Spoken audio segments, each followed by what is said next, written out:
இன்னைக்கு வரைக்கும் நான் வாழ்ந்த வாழ்க்கையை பாடமாக முன்னாடி வைக்கிறேன். ஏன் அரசியல் சுத்தம் செய்ய வேண்டும் என்பதற்காக ஒரு வேலையை விட்டு பேட்ச்ல என்னுடைய ரேங்க பாருங்க. ஐபிஎஸ் பேட்ச்ல நான் கடைசியெல்லாம் வரல, என் ரேங்க் போய் பாருங்க.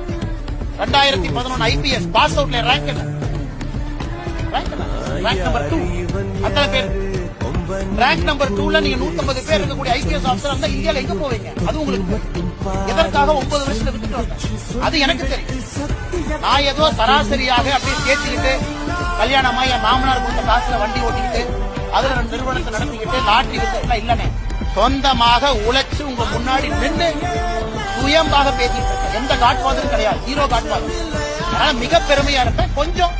கொஞ்சம் வாய்ப்பேச்சு அதிகம், கொஞ்சம் குறும்பதிகம், கொஞ்சம் தன்மானமும் வைராகியமும் கொஞ்சம் அதிகம். அப்பப்ப பிரச்சனை மாட்டிக்கிறேன். அதுக்காக பிரச்சனை வந்தாலும் தன்மானத்தையும் வைராகியத்தையும் விட மாட்டேன். எந்த பிரச்சனையும் வந்து தனி மனிதனாக விவசாயம் செஞ்சாலும் திரும்ப வந்துகிட்டே தான்